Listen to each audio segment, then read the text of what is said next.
evening and welcome to Tucker Carlson Tonight. Happy Friday. It's pretty hard to argue with people who are passive-aggressive. You may have tried it before. Why are you so angry? They scream. Stop being violent, they snarl as they punch you in the face.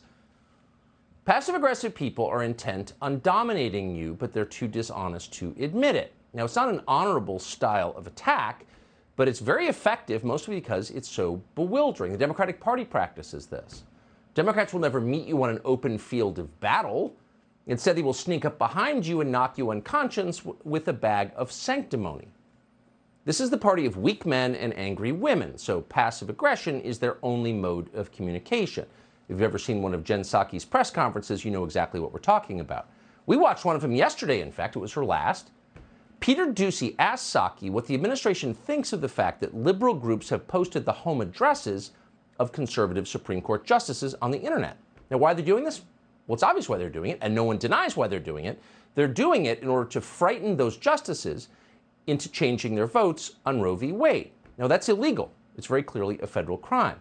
It's also, by the way, the road to chaos and collapse. You can't allow angry mobs to make your country's laws. That's why we banned lynching.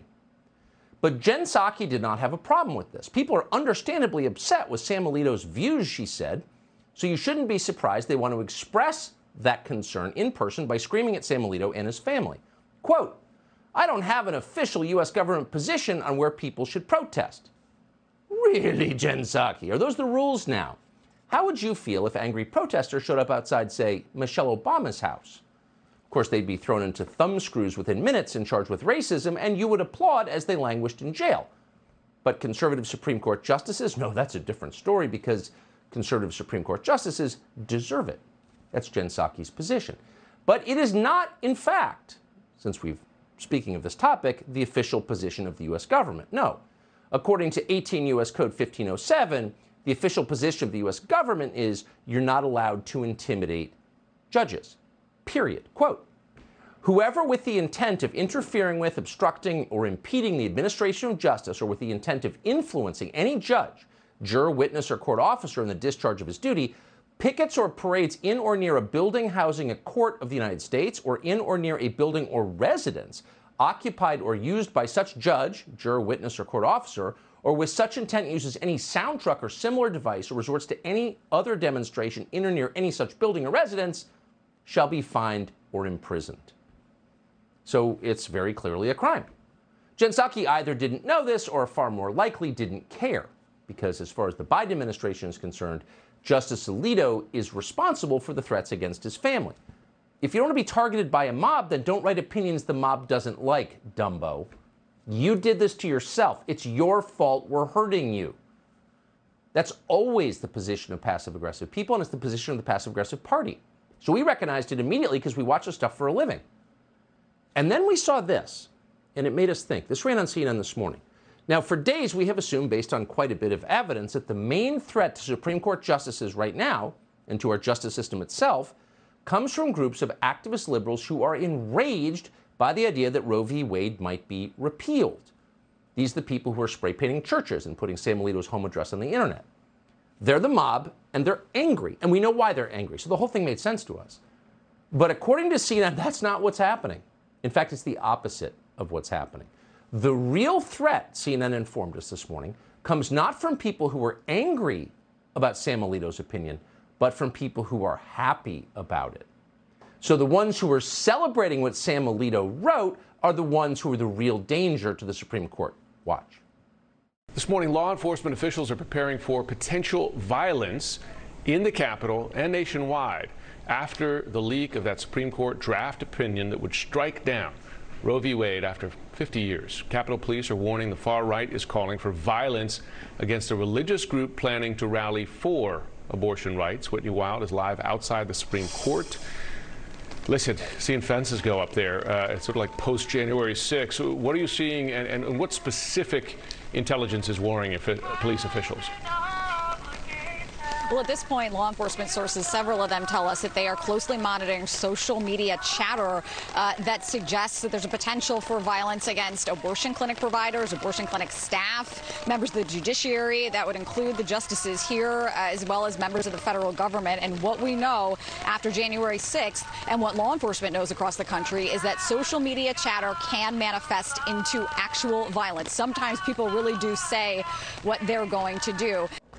You got that? Law enforcement sources tell CNN the real threat here is the far right. The far right.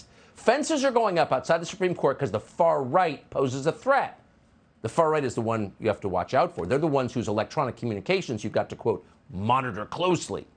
And that makes sense. Now that Roe v. Wade may be going away, these people are going to want to bomb as many abortion clinics as they can and hurt as many Supreme Court justices as possible. After all, the Supreme Court may get rid of a law that they have hated for 50 years. So you can see why they'd be moved to violence against the Supreme Court. Now, our first response to this was to laugh. It seemed too absurd to be real. How dumb do they think we are? And then we remembered what the President of the United States and his Attorney General have been telling us for more than a year. They've been telling us that no matter what happens, no matter what it may look like, the people who did it didn't vote for us. Yeah. The people who didn't vote for us are the dangerous ones. It's always their fault. Watch. I have not seen a more dangerous threat to democracy than the invasion of the Capitol. The greatest terrorism-related threat that we face in the homeland is the threat of domestic violent extremism. According to the intelligence community, terrorism from white supremacy is the most lethal threat to the homeland today. Not ISIS, not Al-Qaeda, white supremacists. Not Al-Qaeda, white supremacy. So when we reviewed those tapes, it started to make sense. Like the Mongols and the Visigoths before them, these dreaded white supremacists have declared war on civilization, these Trump voters, and the evidence for that is all around us. We've just ignored it because on some level we don't want to know.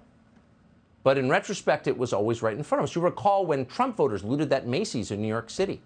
They couldn't help themselves. That's who they are. Then they torched a police precinct in Minneapolis. The very symbol of the law, they set it on fire. And then they burned a federal building in Portland, Oregon. In case you've forgotten what all of these right-wing attacks looked like from white supremacists, here's what they did.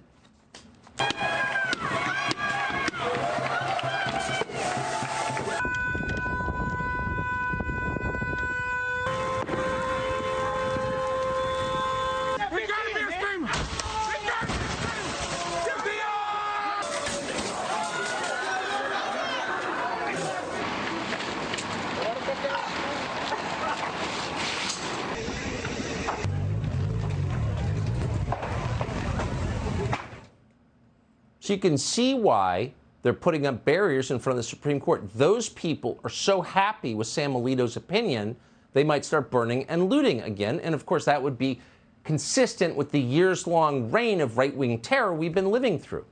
Because their thirst for anarchy and chaos is never sated, at one point, these Trump voters seceded from the United States. They set up their own nation of lawlessness, drugs, and squalor, and violence within the very city limits of Seattle. Just like the Confederates of 1861, but with more weed and spray paint. Right in the middle of Seattle. Talk about brazen, but that's who they are. That could happen in your town. No wonder America's abortionist community is cowering in fear tonight. And it gets worse. These MAGA people have so little respect for law and order, they think nothing of rushing into buildings, department stores, Walgreens, liquor stores, Foot Locker, and just taking what they want.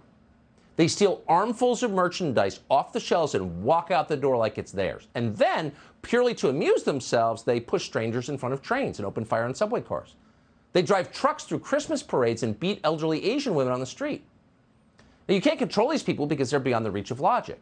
They are so primitive and superstitious, they have come to believe they can defeat nature itself with magic amulets, like cosmetics and women's clothing. They think they're shapeshifters who can change their physical form at will. Just become something different. You're seeing one on your screen right now. People like this don't believe in history or science. They're barely literate. So they communicate instead in grunts and unintelligible sounds. Here's the leader, the chief of their tribe, speaking in a language only they can understand. So the best way to get something done, if it holds near and dear to you that you like to be able to, anyway. What did he just say? We don't know. You'd have to be a right supremacist MAGA person to understand. It's an esoteric language. These primitives adorn their bodies with fantastic decorations. They dress in costume. Some even push pieces of metal through their faces in order to look fierce. Look at them in their war paint.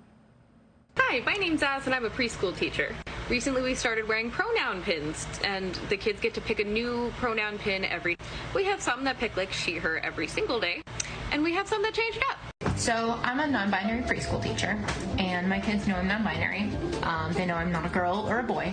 I use they, them pronouns in the classroom. We work on it. Not all the kids get it. That's okay. And I go by mixed gray in the classroom, not Miss or Mr. Man, y'all thought me teaching the children about me being poly was crazy. But not only that, but they also know that I'm gender fluid. I'm going to give you my explanation about what it means to be transgender as well. So when babies are born, the doctor looks at them and they make a guess about whether the baby is a boy or a girl. Kids as young as 3 and 4 are actually aware of their gender identity, even if they don't have the language for it. To say that pre-K through 3rd grade are not ready for such topics is actually internalized homophobia and transphobia. Margaret Mead wrote about people like this.